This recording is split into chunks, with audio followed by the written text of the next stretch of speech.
I don't worry, I always wear my seatbelt. How many people wear their seatbelt? That's good. But how many take the extra time to thread it through the loops of their pants?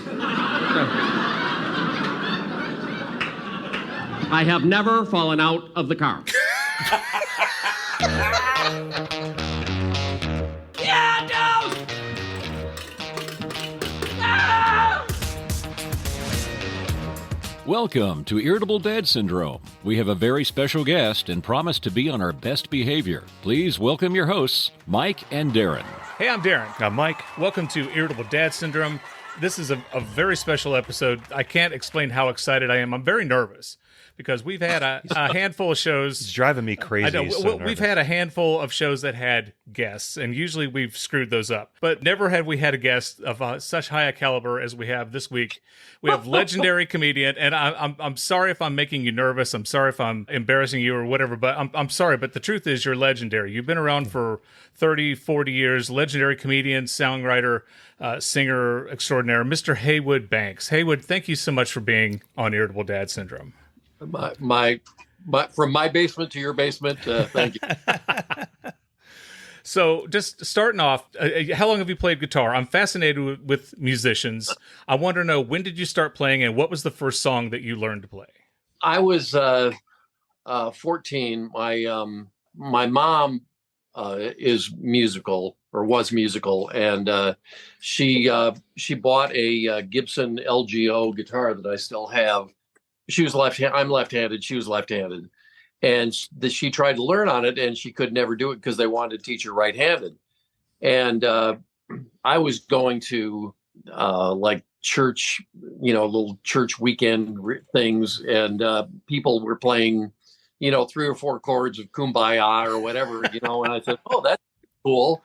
That's all you have to do. And so I started messing around on the guitar, and I reversed the strings. That January of when I was 13. So that January, I was 14 because the Beatles landed in the United States, and here's Paul McCartney playing left-handed. Cool. And I took some guitar lessons, couple, elementary guitar lessons, and they said, "Oh, you can't play left-handed." I said, "Well, what about him? What about Paul McCartney? He's playing left-handed." So that's the last lesson I ever had, but that was 1964. Well, I think you're an incredible guitar player. I love your songs, and you're hilarious. And were you ever in a band?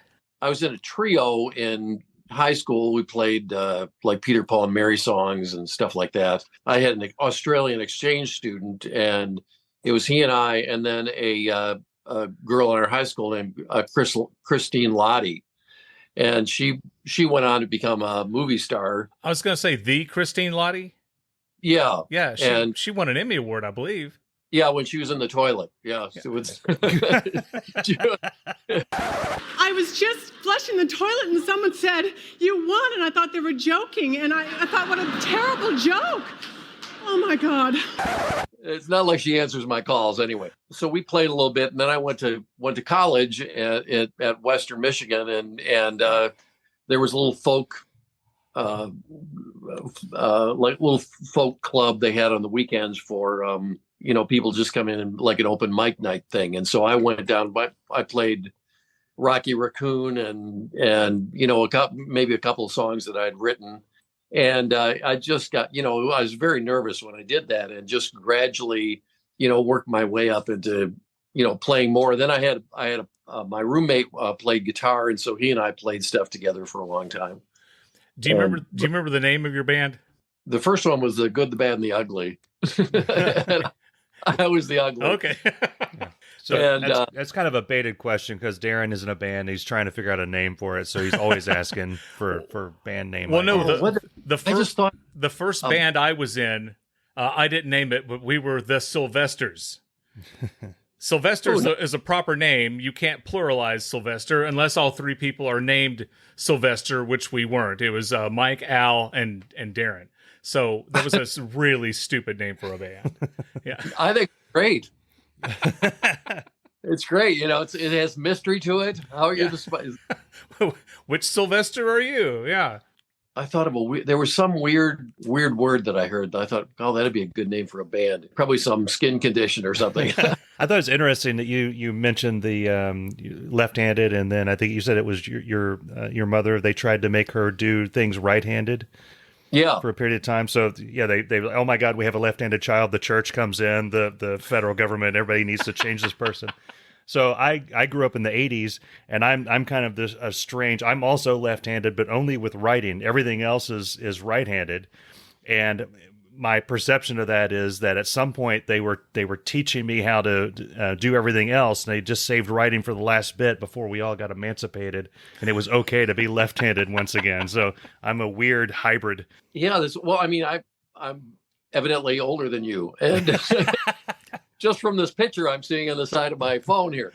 Yeah, I just, there's no school desk that's left-handed. My grandfather was an artist, and he painted signs, and he tried to teach me how to paint. He would, do beautiful Old English lettering and just gorgeous, beautiful, precise lettering. He tried to teach me, but I kept dragging my hand through everything. So that didn't work out. Yeah. It's like a series of failures. Like, okay, sports, nope. Let's see. School, nope. Let's see what's left here. Well, I'm funny, I guess. I don't know if people laugh at me. I'm funny looking way, So now with what you're given. And now be honest with me. Were you funny as a kid growing up? Well, as a kid, it's called being obnoxious. Yeah. Not paying attention in class and looking out the window and not applying yourself. I got all those, that. Yeah. I never got, there was no positive reinforcement from anything. My father came over from Scotland when he was 6, and his father had been a coal miner, and he grew up in a very poor household, and he couldn't imagine how, he was the first one in his family to to go to college. And he couldn't imagine how, the only A I got was in gym because I brought my jock strap. That was it for being, having any kind of, positive reinforcement. But, and I remember in 7th grade, I was, the teacher would say something, and I would, something would pop into my head and out of my mouth, and everybody'd laugh. And that it just that became like just kind of a little positive reinforcement. At the time, it didn't mean anything, but luckily, I just I knew there was no future in me for doing anything else. Yeah, I was a folk singer for a long time. That's what I did I dropped out of college when I was 20, and it wasn't until about when I was about 33 that I first thought of becoming a comedian. I was doing some funny things in between the songs just to keep the show going. I never thought of, being a comedian. There's a lot of unemployment involved in doing this or being, any kind of musician. In the early 80s, I would drive to Kalamazoo, Michigan from my house. And I've been married since 1976. We had 2 little kids. I drive to Kalamazoo. I'd play for 2 nights, make $400, spend the night on somebody's couch, drive back home, and then our mortgage was $343.41. Oh, wow.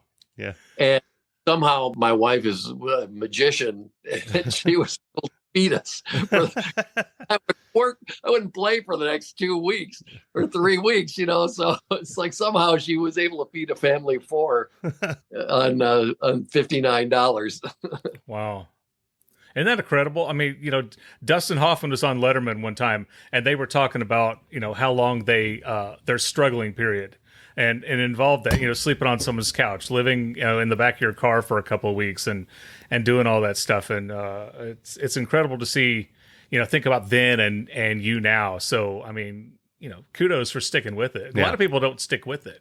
Yeah, I had plenty of opportunity from, members of my family saying, hey, have you thought of a 5-year plan? Look, real estate. Mm-hmm. Maybe you can, do some other things like, no. Go into woodworking. Yeah, You know, left-handed coal Yeah. mining is making a comeback. You could do Yeah. that. Oh my. I heard that it's a big boom industry. But there was no second choice. I knew that was the only thing I was any good at, and everything else just seemed so boring. I have friends that went into selling paper. And just like on The Office. Only and say, hey, you can get in selling paper, to these companies, and it's like, no, I don't want to do that. Well, he quit. He was doing some side gigs, but it's like playing by myself. I had 3 other people in my band, and they're my family. So so that's how the check got split up every whenever I made one.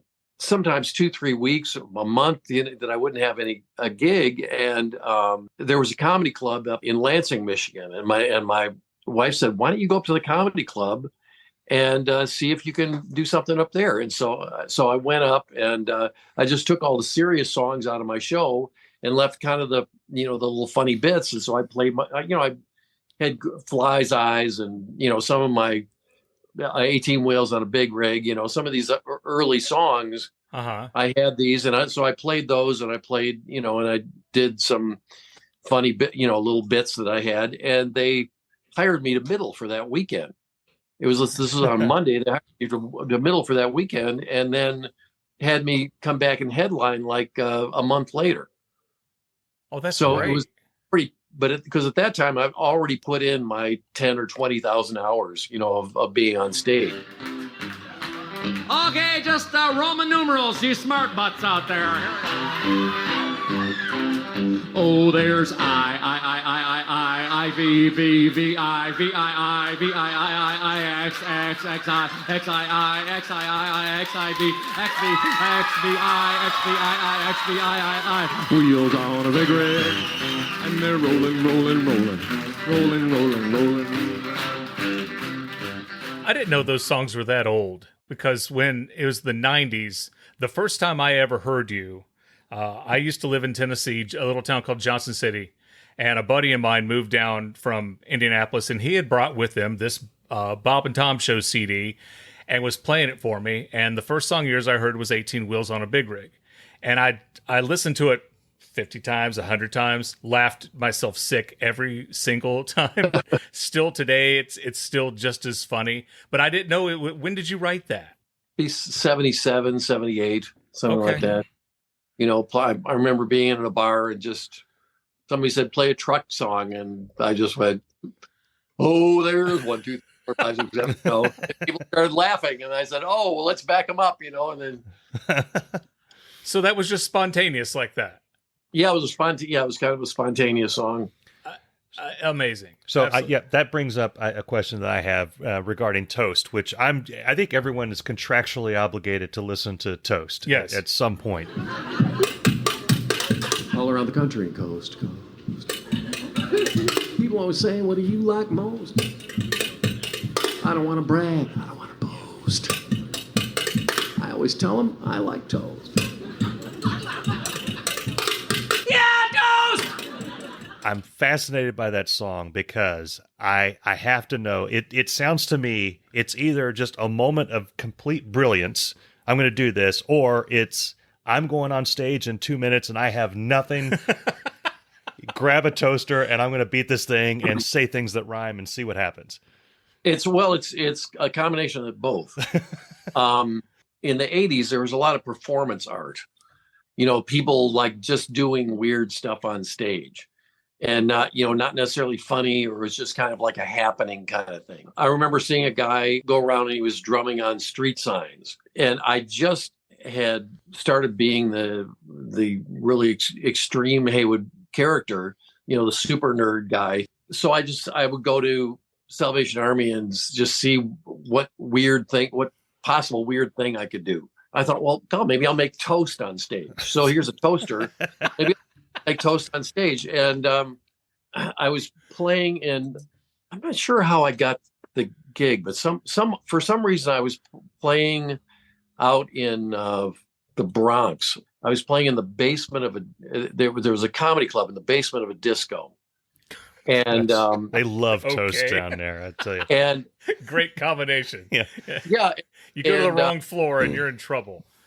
and I was middling, and so there's a whole lot of time. You do like 20 minutes, and there's a whole lot of time in between where you're just sitting around. And I had this bag full of props. This was probably 1979, and there was a disco going on upstairs. There was a disco upstairs that was still Saturday Night Fever. Mm-hmm. It was and very Italian disco upstairs, and so everything was still staying alive up there. So I'm just sitting down. When I got out the toaster, I just started tapping on it. I go, yeah, toast, coast to coast. I like toast. All around the country and coast to coast, people say, what do you like most? I don't want to brag. I don't want to boast. I like toast. Yeah, toast.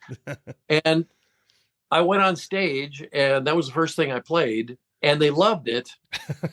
Then they hated everything else I did after that. Totally bombed after that. Did not want to hear one other thing I did. And I said, well, I guess maybe I should move that towards the end of the show. Yeah. And it just, the verses just kind of expanded, just because that stuff rattles around in my head. This portion of our show is brought to you by the 4-Slice Toaster. Hi, I'm Dave Lay, and my family loves toast. Back in the day, before all this podcast money rolled in, I had a 2-slice toaster, and me and my family were just miserable. By the time the third and fourth piece of bread was toasted, the first and second pieces were already cold. And who needs that crap? Am I right? Get a 4-slice toaster and your breakfast will be 1,000 times better. The 4-slice toaster is also perfect for bagels, English muffins, frozen waffles, Pop-Tarts. The list goes on and on. The 4-slice toaster, available wherever quality small kitchen appliances are sold. Knowing you now, I can't imagine you bombing, but yeah, I'm sure. There's always a situation. I've heard, of all kinds of, big people. I've heard Chris Rock talk about, having a show where he bombed. Mm-hmm. Maybe there's not as many, Right. there's certainly many for me as there used to be, but there's always some, what fresh hell is this? It always will come up that there would be something, a lot of times like playing a corporate gig can be just horrible, where, because you'll be in some gigantic Mm-hmm. room in a convention center, and the ceilings are 30, 40 feet high, and you're on a little stage, and there's a dance, a 40-foot dance floor in front of you, and then people are out all these round tables way out there, like absolutely no. Here's an example. One time I was playing in Cincinnati and Dayton. I was playing Jokers in Dayton, and I don't know, the Funny Bone or something, or maybe Go Bananas or something. Okay. And this guy who worked for Kroger Pharmacies came and saw me and Go Bananas. Says, "Oh, you got to come work. You got to come do our Christmas show." I said, "Well, okay." Then he came up to Dayton. He said, "Oh, you got to come do the Christmas show." I played back in Go Bananas. "Oh, you got to play the Dayton." So okay, fine. So it was a decent check. So I went and played. And I played in bars for years. Mm-hmm. I mean, for just, there were these mountain jacks that were all over the place. They don't want to hear anything, So it doesn't bother me if people are talking. I don't care. I'm still getting paid, So I'm playing to all these young pharmacists, and there's someone like talking in the back. And after the show, it wasn't a big deal. I didn't care. And after the show, guys, "Oh, I'm so sorry. Oh, I can't believe these people talk. Do you think?" So the next year, but every time I played Go Bananas or Jokers, he would come in and say, "Oh, please, I'm so sorry about the last time. Please come in and play and do this year's Christmas party."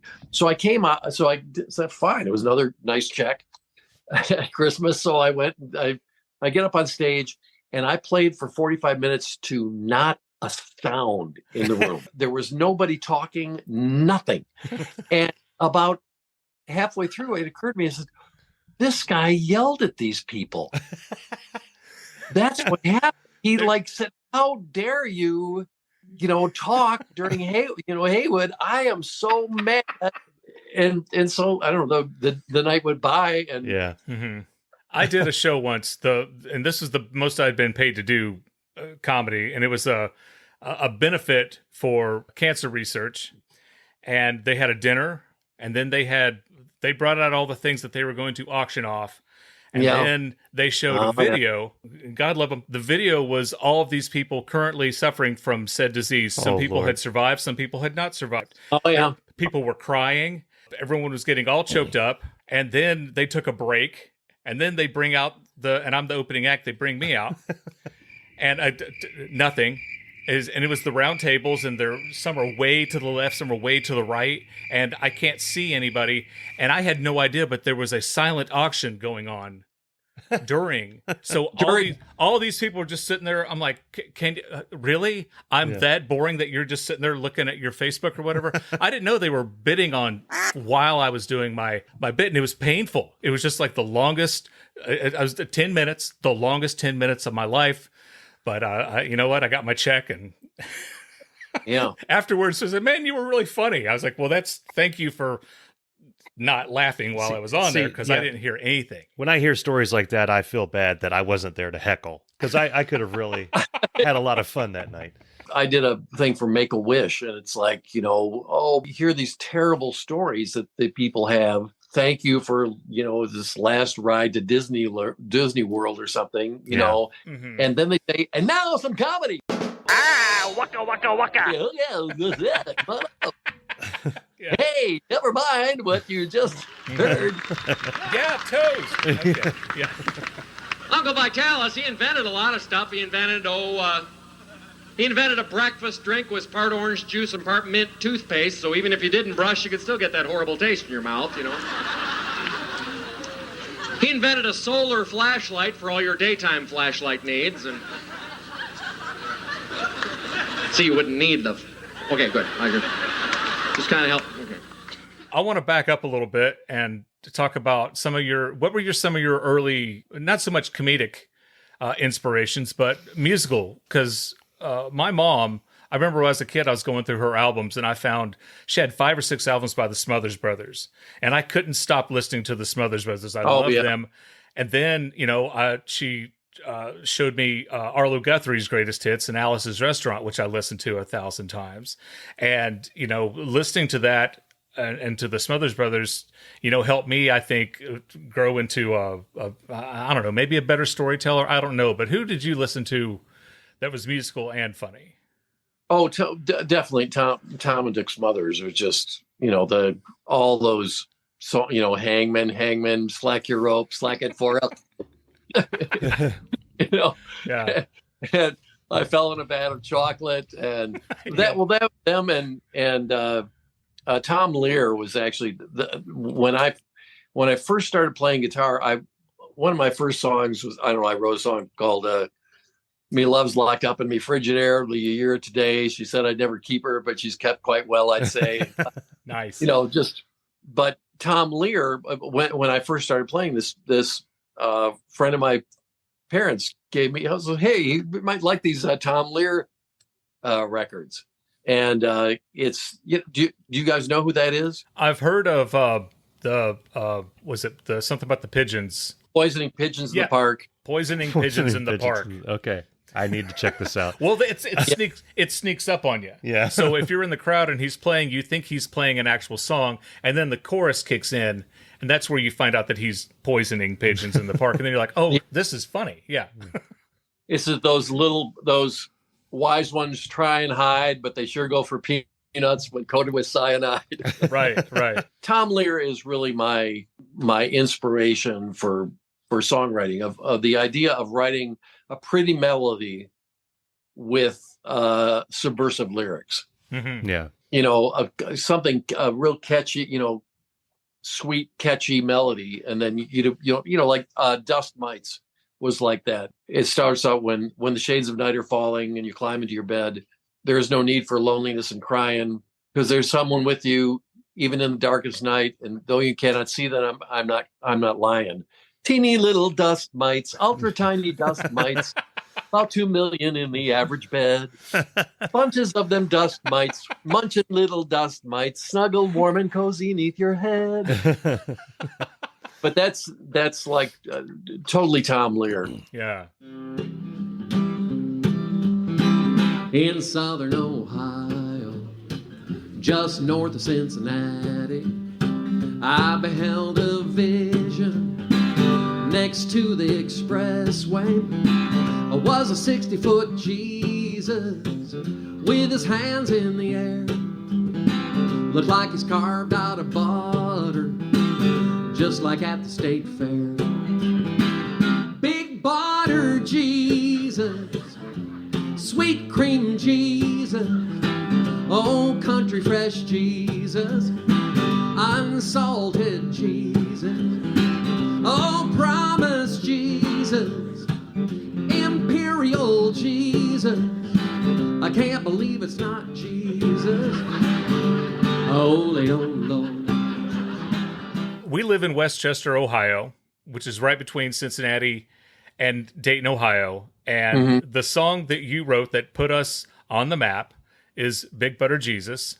I used to drive past it every day when I used to work in Dayton. Every single day, hey, this Big Butter Jesus. I would have friends come up and visit me from Florida or Tennessee or wherever. They would want to see it. Sure, I would make the trip up there and they'd take pictures. And did the church did they ever reach out to you about that? I've heard I'm not popular.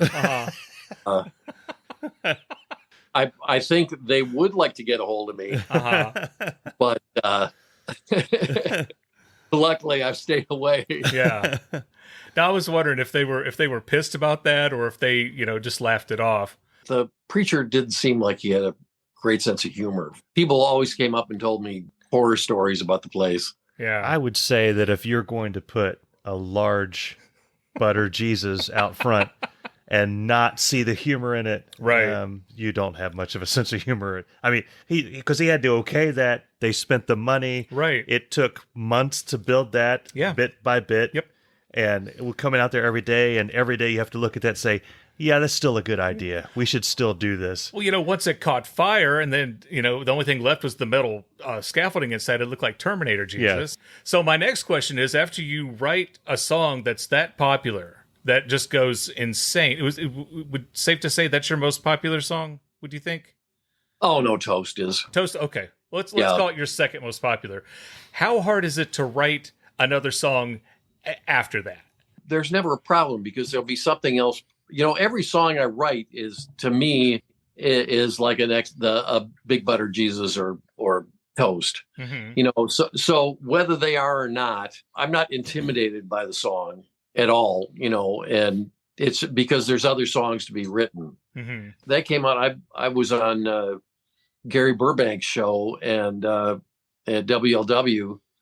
And driving up to Joker's, and I drove past that thing, and I said, "What the heck is this?"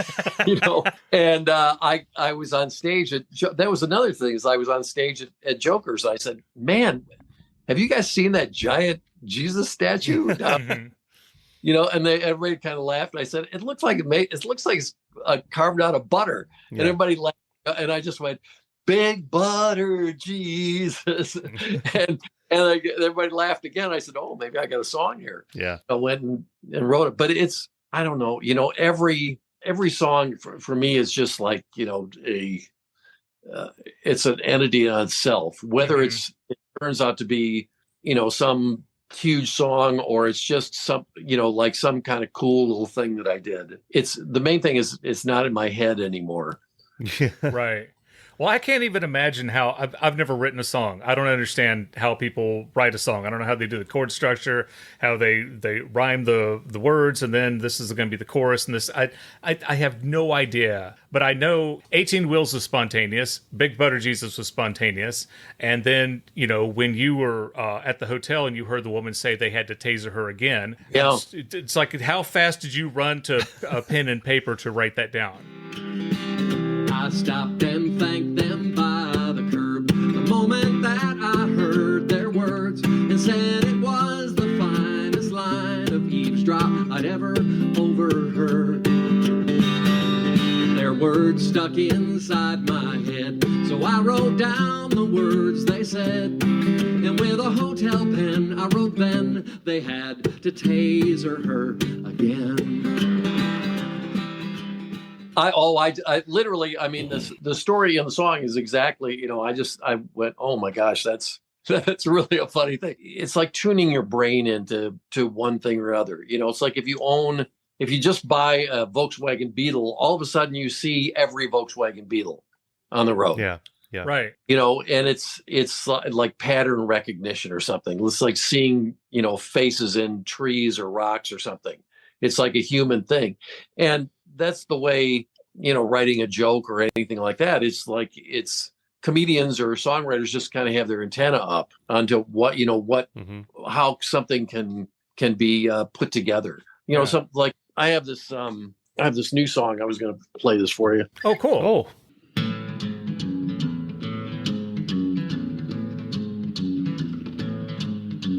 Never pick up a person by the head. Oh, it's been proven to be an unpopular thing to do. Never pick up a person by the head. Always keep in mind this very simple rule. You may have seen an acrobat spinning through the air with someone holding them aloft with a grip upon their hair. You're mistaken to take this activity as one folks enjoy, I found. And over time you're bound to find your friends won't want to hang around. It's best to do just what your mother said. Never pick up a person by the head.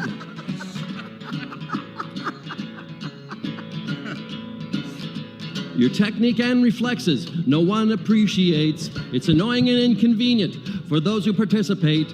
Like it said in the certified letter I received from an attorney, folks don't find it humorous when their trousers get all uriny. Oh, I will admit, you can't turn a face quite red when you pick up a person by the head.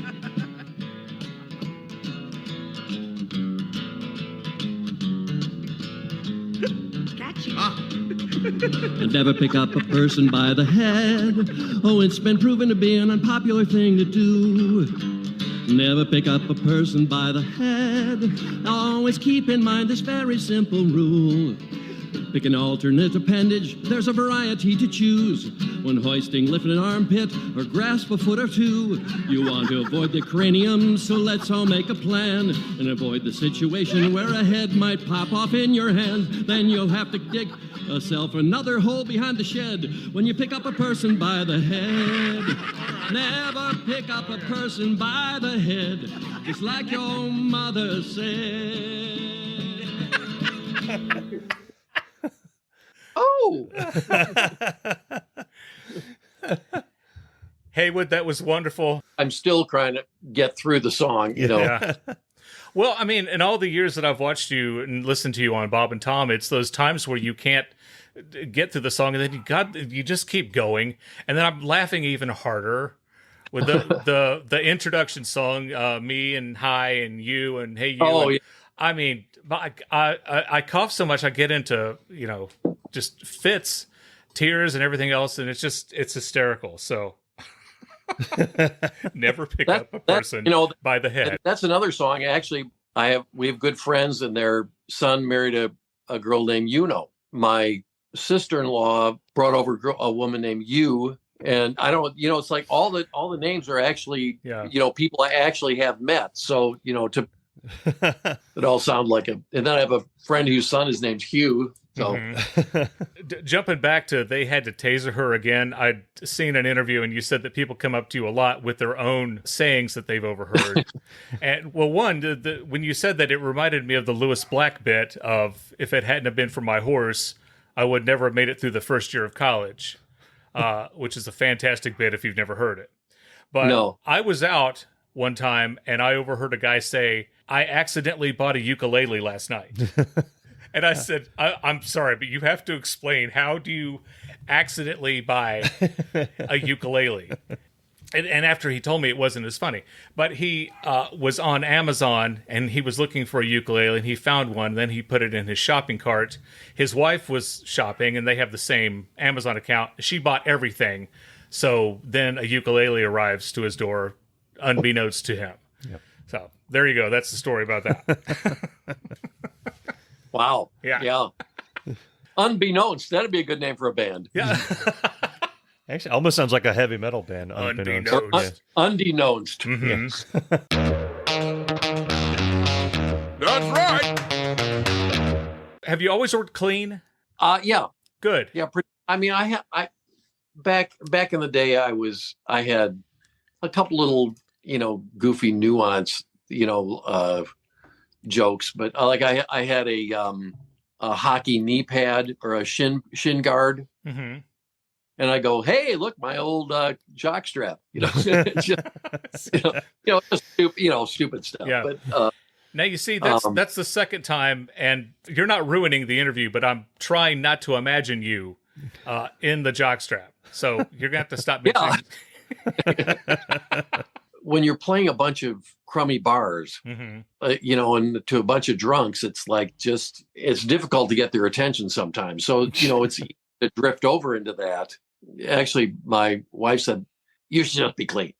There's just no sense in doing that, because she wanted her parents to come and see me when I play. Like, especially when I started being Heywood, my kids came to the show. So it's like, I mean, I know people that do blue stuff, for their kids, but I just, was not doing that. And it's easy, if a corporate group is looking at you to play, they don't know that you can take all the F-bombs out of your show. Right. Yeah. And they don't want to get fired, or demoted, because they hired some, right. Blue comedian. So it's really helped. And it's also just, I have entire families come to see me and everybody's laughing, even the teenagers, so it's like, it's great to have that whole family experience without any, without being, I'm not a kid's show. I don't do a kid's show, right. But it's just an adult show that you can bring your kids to, just because there's no, I'm not pandering to, I'm not sing My Little Pony songs or something, it's just you may want to think about it and call it Unbeknownst. I don't know. Just to throw that's a free idea. Head, Shoulders, Knees, and Toes is very popular with the young kids. They love that song. Yeah, but Raffi is still working, so he can have. You mentioned that. I'm surprised that you strike me as a person who would have a very successful children's show if you decided to have a Heywood's Playhouse. Or, because Weird Al had a show for a while. They get canceled, but still. I did. I actually did a little TV show in Detroit it just lasted one show, and then they decided not to have it go any farther. Mm-hmm. And it was kind of like a kid's show, but I don't know. Do you have the video of that? I think it might be online somewhere. Okay. I'd like to see that. That'd be fun. Yeah. Yeah. It's like, George Carlin had a kid's show for a while. That's right. Yeah. I forgot that. Because then he referenced it in one of his actual shows, and he's like, I'm Mr. Effing Conductor. I know what I'm talking about. That's hilarious. I've never been able to figure out how can anyone, you with me on this so far? How can anyone get hit by a train? It's not like you don't know where it's going to go. Pretty much the train comes into town on the tracks and goes out of town on the tracks. There's not a lot of sniper trains. There's not a lot of gorilla trains. Pretty much the train stays on the tracks. These people that get hit by trains have no linear logic. They don't get that if they're standing here and there's a rail in front of them, rail in back, the train's coming, I hear that train a-coming. It's coming through them. Do you know who these people are? I figured it out. They're the same people in kindergarten that used to sit at the end of the slide and wonder why they get kicked in the head all the time. You've been on the Bob and Tom show hundreds of times. And if you're uncomfortable answering this, just say pass, and I won't. I'll edit it out of the show. But all right. I noticed, and this was after Bob had retired. There were a few times where I thought somebody was going to jump across the table and choke somebody else. Does that ever come close to happening in the commercial breaks? the thing is, they're all professionals. Yeah. You know, and people do have bad days, you know, and people do the show. They might, you know, and during the break, they get up and go to the bathroom or go to the break room, get something to eat, you know, walk around, just kind of think about stuff and, you know, and then come back and sit down and then the show commences. Not really. Okay. No, it's usually I'm the only one that anybody wants to do anything. I forgot the lyrics of the song, or I don't know what I'm doing. And it's usually just between Tom and I. Charles Grodin, whenever he would be on Letterman, Charles Grodin acted like he was just so pissed, and he was always moody and grumpy and just cranky and irritable. And, you know, my wife watched it one day and she's like, what is his deal? Why does he hate Dave? And I said, it's this big act. He always does this. And so it's like the Jimmy Kimmel, Matt Damon thing. Exactly. So, I mean, you know, I assume that, you know, when you work with somebody for that many years, that there will be times that you get on their nerves. But I was wondering if they were upping the acting like they're pissed at each other. Tom and I give each other crap all the time. I've known him for 30 years. Yeah. And I'm actually like 2 or 3 years older than him. So, you know, I mean, he's still the guy, you know, it's like, I still, you know, he's made it my success possible. He's just, you know, it's like, I owe everything to Tom. In the rough form, there's some, you know, some talent under there or something that, you know, that he used for his show. And it, you know, it's Tom Griswold. He has just been wonderful to me and for tons of comedians, you know, back in the day. Before podcasts kind of ruined comedians. Oops. Boy, it just got awkward. No, but I don't think we're in competition with the Bob and Tom show. No. I mean, I always tell people that are going on, if Tom says, how are you doing? He doesn't care. He wants your jokes. Right. You know, and if you can tell your jokes in the morning and people won't remember it, you can still have the same jokes at night. Right. You know, but the thing is that people remember that they had a great time. I mean, Rodney Carrington and Todd Yan and of course Pat Godwin and, you know, all these guys, you know, just owe their living to Tom and his nurturing and come on in, we'll record some songs for you and make a CD, you know. That's awesome. He's just been tremendous. Now, you probably, or did they, I don't remember, were you ever on the same morning as Tim Wilson? Yeah, a few times, sure. Because Tim was one of my other favorites on the show. Lightning in a bottle. Every time he was on, you're just guaranteed. You know, I would listen to him on the way into work, and you get there, it's like you don't want to go in because you want to keep listening to, you know, to you or Tim or something like that to see what else they have going on. So getting ready for this, I was watching tons of Bob and Tom clips with you in them because I'd heard you on the radio. Outside of that, I've listened to the songs on Spotify, but I was watching the actual Bob and Tom clips. And something that struck me about it was you would be on there and everyone would be talking, and then all of a sudden you just reach around and pull out a guitar and just start going, and everyone in the room shuts up at once. And I was thinking, now, did they plan for him to do that at that point, or is that just him saying, you know what, I want everyone to shut up and I'm just going to do something else right now? There's no plan anywhere. There's never been a plan. There is no plan. But the great thing about it is, I'm a fan of radio in general. So, and I love how they, you know, it's been like 20 years ago or so, they started putting cameras in there. So Howard Stern, Opie and Anthony, Bob and Tom, all of them, they all have cameras in there. And, you know, all of those shows, whenever they have someone like you or someone with talent, once the person starts, they all dutifully stop and they're watching and listening. So, you know, I get there's a piece of it, but it cracked me up every time I was like, oh, here he's reaching for the guitar. And it's like, they just slowly, they're all done. Well, you know, I have a friend who always thought that all the laughing that went on in the studio was fake. You know, it's like they couldn't possibly be laughing that hard.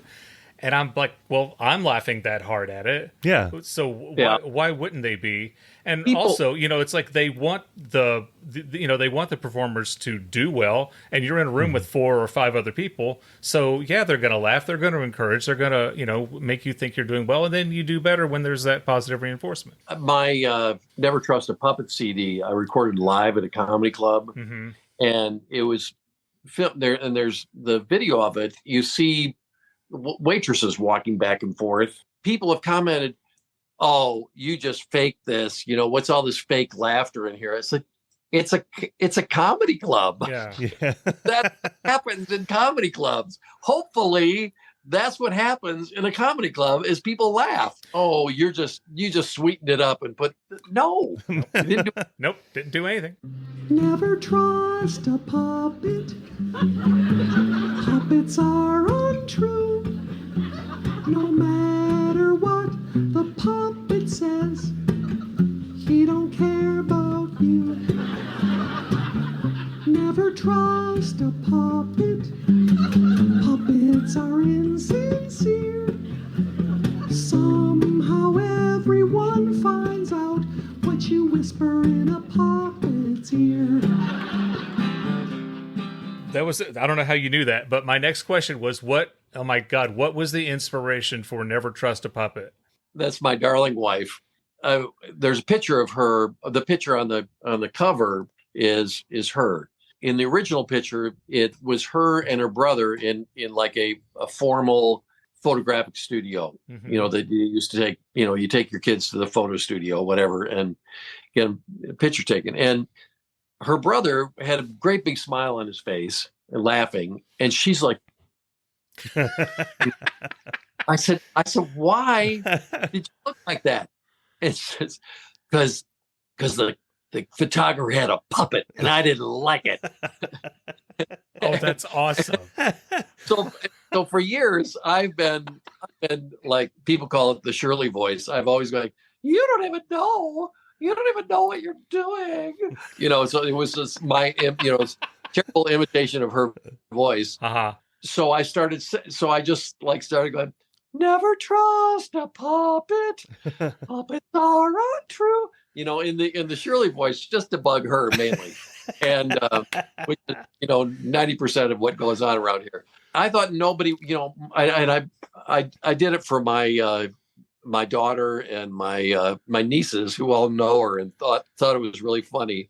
It was just kind of a weird thing that I just did around the house. Uh-huh. And so I wrote out the song, and I tried, and it kind of surprised me that it actually translated out, you know, out from in here out into the world. Well, I love how when you introduce it, you're just like, this next song is a little odd. And everybody starts laughing because your whole show is a little odd.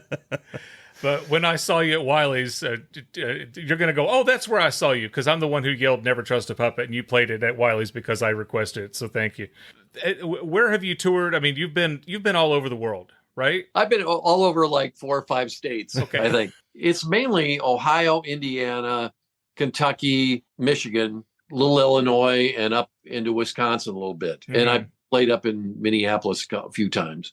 But I found that there was just kind of I don't know, almost like if I go too far east, they stop getting it. If I go too far west, they stop getting it. You know, I don't know, it was just a weird thing. And I'm always, you know, shamelessly hawking my T-shirts and stuff. So it's, you know, I have all these bags of stuff. So it's just, yeah, it's simple. And I've made a real good living, you know, in 4 or 5 states. No point in going anywhere else. Yeah. Want to see Heywood Banks live? Well, this is how you do it. Hop in your car and drive out to Toledo, Ohio. He'll be performing there on Saturday, August 29th at the First Unitarian Church. Then on May 4th, 5th, and 6th, he'll be at One Night Stands in Waterford Township, Michigan. For information on tickets or anything else about Heywood, go to heywoodbanks.com. This has been a real treat. Thank you so much. I know when I sent you the invite, I told you, said this will by no means boost your career, but it'll be a big thrill for us. We really appreciate it. And you know what? If you're ever in Cincinnati, maybe we can talk again sometime, or you're welcome to come back on our show anytime you want. I've been a fan of yours for a very, very, very long time. And my friend Michael Flannery says hello. You've been extremely kind, and we can't thank you enough. Yeah, thank you very, very much, Heywood. Say hi to Michael for me. I will. So I want to thank everybody else out there for listening, and we hope to see you again on Irritable Dad Syndrome. When I was a tiny girl, my aunt had a little lamp puppet. She would use it as an oven mitt and take a hot casserole out of the oven. Then she'd chase me around the house with a puppet on her hand, screaming, "I burnt my tongue! I burnt my